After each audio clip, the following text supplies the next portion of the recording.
अस्सलामुअलैकुम, welcome to अमीर take. आज की वीडियो में हम डिस्कस करने वाले हैं कि कौन सा मोबाइल राइडर और ड्राइवर के लिए बेस्ट है। जो भी लोग येंगो, इनड्राइव बाइक चलाते हैं, फूड पांडा चलाते हैं, तो उनके पास कौन सा मोबाइल होना चाहिए, आज के दौर में कौन सा मोबाइल बेस्ट है। आप लोग कमेंट में लाजमी बताइएगा कि आप लोग कौन सा मोबाइल यूज करते हैं। अब बगैर अपना टाइम वेस्ट किए चलते अपनी वीडियो की तरफ, लेकिन उससे पहले जल्दी से मेरे यूट्यूब चैनल को सब्सक्राइब कर दें, साथ में बेल का आइकन दबाएं और इस वीडियो को भी लाइक कर दें। अब हम लोग आते हैं अपनी वीडियो के ऊपर। देखें, कोई भी अगर कोई मोबाइल लेता है किसी स्पेसिफिक काम के लिए, तो वो उसकी स्पेसिफिक चीजों को देखता है। अगर मैं बात करूं, मैं कोई वीडियो एडिटिंग के लिए या वीडियो रिकॉर्डिंग के लिए मोबाइल ले रहा हूं, तो मैं क्या देखूंगा कि उसका कैमरा अच्छा होना चाहिए, उसकी जो परफॉर्मेंस है, उसके जो ग्राफिक्स हैं वो अच्छे होने चाहिए, उसके अंदर जो है बड़ी से बड़ी एडिटिंग वाली ऐप जो है बड़ी स्मूथली चल जाए, उसके पिक्सल्स अच्छे होने चाहिए, कैमरा उसका बिल्कुल रियल और जेन्युइन होना चाहिए। और इन सब चीजों के लिए उसकी जो तस्वीर अच्छी आए, उसकी वीडियो अच्छी आए, उसकी एडिटिंग अच्छी हो, उसकी परफॉर्मेंस अच्छी हो, इन सब चीजों को देखते हुए मैं या तो गूगल पिक्सल की तरफ जाऊंगा। मोबाइलों की अगर मैं बात कर रहा हूँ, गूगल पिक्सल की तरफ जाऊंगा, या फिर मैं जाऊंगा आईफोन की तरफ। ठीक है, क्योंकि ये दो मोबाइल इन चीजों के लिए बेस्ट होते हैं। इसी तरह जो लोग गेमिंग करते हैं, तो वो गेमिंग के लिहाज से मोबाइल को देखते हैं कि भाई हमारे लिए इसके अंदर ये सही होना चाहिए, ये सही होना चाहिए, तो फिर वो वाला मोबाइल लेते हैं। और याद रखिएगा कि सिर्फ गूगल पिक्सल या आईफोन की बात नहीं होती, मॉडल्स के ऊपर भी बात होती है। अगर मैं ये बोलूं कि यार गूगल पिक्सल का जो है वो 3 ऐसा है और 4 भी ऐसा ही होगा, तो ऐसा नहीं है। उसके अंदर कोई ना कोई चेंजिंग लाजमी होती है। क्या पता मेरे हिसाब से जो पुराना मॉडल है पिक्सल 3 वो अच्छा हो और जो पिक्सल 4 है वो मेरे हिसाब से अच्छा ना हो। तो आपने इन चीजों का भी ख्याल रखना है।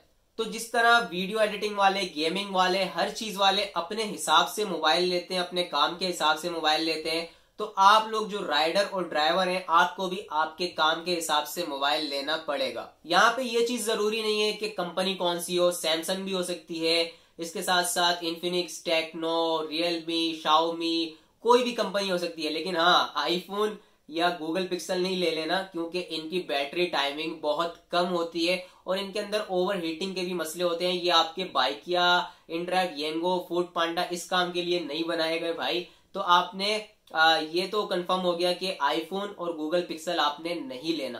तो अब कौन सा मोबाइल आपने लेना है भाई, क्योंकि आप हो कराची और पाकिस्तान के किसी और एरिया में भी हो, तो आपने इतना महंगा मोबाइल भी नहीं लेना कि अगर वो छीन जाए, अल्लाह ना करे आपके साथ स्नैचिंग हो जाए, टूट फूट जाए, तो आप उसका नुकसान ही पूरा ना कर सको। आपने सबसे पहले चीज अपने दिमाग में ये रखनी है कि आपने रेंज ऐसी रखनी है कि वो आप अफोर्ड कर सको। ठीक है, अब ऐसे मोबाइल भी आ रहे हैं आजकल जो कि 20 से 25 हजार रुपए के डब्बा पैक मिल जाते हैं वारंटी के साथ, तो आप उनकी तरफ भी जा सकते हो। लेकिन पहले जो स्पेसिफिकेशन में बताने जा रहा हूं वो उन मोबाइलों में अगर है तो फिर आप वो लें। अगर आपके 20-25 हजार रुपए की रेंज नहीं है, तो आप पुराने यूज मोबाइलों की तरफ भी जा सकते हो, जो कि इजीली 10 हजार रुपए में, 12 हजार रुपए में भी मिल जाते हैं अच्छी कंडीशन में, और वो इसी काम के लिए बेस्ट है। सबसे पहली चीज आपने उसके अंदर ये देखनी है कि उसकी जो रैम है वो कम अज कम 4 GB की होनी चाहिए। 3 GB भी नहीं, 2 GB भी नहीं, 4 GB, क्योंकि अब जो नई अपडेट्स आ रही हैं उसके हिसाब से जो 4 GB वाले मोबाइल हैं वही सही वर्क कर रहे हैं। और इस वक्त येंगो, इनड्राइव बाइकिया वगैरह की ऐप हैंग से हैंग होती जा रही है, क्योंकि उसके अंदर अपडेट्स आती जा रही हैं, चेंजिंग्स आती जा रही हैं, नई नई चीजें ऐड होती जा रही हैं। तो भाई ये तो एक आईटी वाले को पता होगा, जिसको थोड़ी आईटी की नॉलेज है, कि अगर आप ऐप के अंदर कुछ मजीद नई चीजें लाते हो, इंप्रूवमेंट लाते हो, नई नई चीजें ऐड करते हो, तो वो ऐप हैवी होता है। इसी तरह अगर हम लोग देखें, येंगो का जो ऐप है उसके अंदर फालतू और बेकार चीजें भरी पड़ी हैं, जो कि उस ऐप में किसी काम की नहीं है, कोई जरूरत नहीं है उस ऐप को उन चीजों की। लेकिन उन्होंने भर भर के उस ऐप को इतना हैवी बना दिया है, येंगो की ऐप को, कि इनड्राइव की और बाइकिया की ऐप अगर दिन में पूरा दिन चला के 50% बैटरी यूज कर रहा है ना, तो येंगो का ऐप आधे दिन में पूरा मोबाइल उड़ा देगा भाई, पूरे मोबाइल की बैटरी खत्म कर देगा। इतना हैवी येंगो का ऐप बनाया हुआ है। और इनड्राइव और बाइकिया में चीजें कम है, लेकिन अब वो अपडेट हो के वो भी चीजें हैंग होती जा रही हैं। रैम का जो काम होता है ना, वो होता है बैकग्राउंड में एप्स को चलाना। अगर आपकी 4 GB की रैम है तो वो 4 एप्स को बड़े स्मूथली चला लेगा। लेकिन भाई ये जो चाइना के मोबाइल है ना, जैसे कि टेक्नो, इन्फिनिक्स, रियलमी, शाओमी वगैरह, तो इनके अंदर ये नाम की रैम होती है आपके 4 ऐप्स जो है वो स्मूथली नहीं चल रहे होते बैकग्राउंड में। हालांकि आप आईफोन या गूगल पिक्सल की तरफ जाओगे ना, गूगल पिक्सल की अगर 4 GB की रैम है तो वो 4 ऐप बड़े आराम सुकून से चल रहे होंगे बैकग्राउंड में, कोई ग्लिच कोई मसला आपको देखने को नहीं मिलेगा। तो खैर आपने फिर भी 4 GB वाली ही रैम लेनी है, 4 GB से नीचे नहीं आना अगर आप चाइना के मोबाइलों में भी जाते हो। उसके बाद जो दूसरा मसला आता है वो आता है स्टोरेज का। तो आज के दौर में भी लोग 16 GB स्टोरेज वाले मोबाइल यूज कर रहे हैं। भाई 10 GB तो ऐप ही खा जाते हैं मोबाइल के, बाकी क्या बचता है। तो आपके जो एप्स को रन करने के लिए कुछ स्पेस भी चाहिए होती है, तो उस स्पेस के लिए आपको कम से कम 32 GB वाला मोबाइल तो लेना है। 32 GB से नीचे नहीं चलेगा, 32 GB से ऊपर आप रख लें, लेकिन कम से कम 32 GB वाला मोबाइल होना चाहिए। आपका जो एंड्रॉयड वर्जन है वो 12 पॉइंट तो हो, कम से कम 12 पॉइंट से अपडेट हो, क्योंकि अब जो नई अपडेट्स आगे आने वाली है मजीद, अभी भी 12 पॉइंट की अपडेट आती है, लेकिन अब जो मजीद आगे अपडेट्स आने वाली है वो ज्यादातर एंड्रॉयड 12 के लिए ही होंगी। तो आपने एंड्रॉयड 12 वाला ही मोबाइल लेना है, उससे नीचे आपने नहीं जाना। एंड्रॉयड 10, 11 ये वाले मोबाइल आपने नहीं लेने, बल्कि एंड्रॉयड 12 पे जाना है। इसके अंदर कैमरे वैमरे का कोई चक्कर नहीं है, क्योंकि आपकी कोई इतनी वेरिफिकेशन तो यहाँ पे होनी नहीं होती।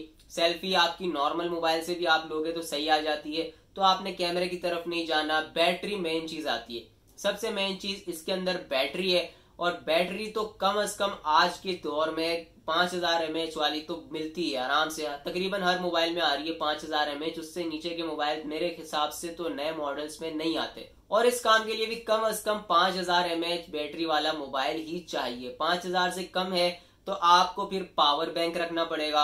अगर आप कार चलाते हो तो कार में आपके फिर सिस्टम लगे हुए होंगे, आपको तकरीबन मोबाइल चार्ज पे ही लगा के रखना पड़ेगा।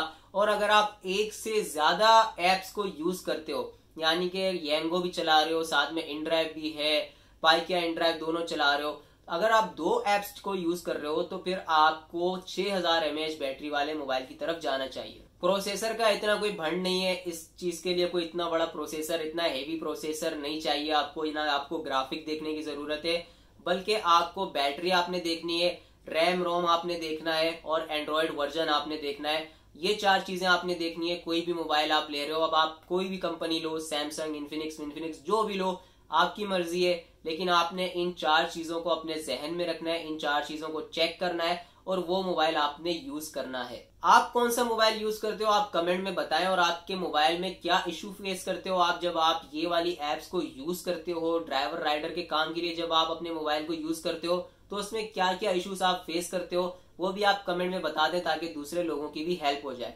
उम्मीद करता हूँ आपको वीडियो अच्छी लगी होगी। चैनल को लाजमी सब्सक्राइब कर लीजिएगा। अपना ख्याल रखिए, मिलते हैं अगली वीडियो में। अल्लाह हाफिज।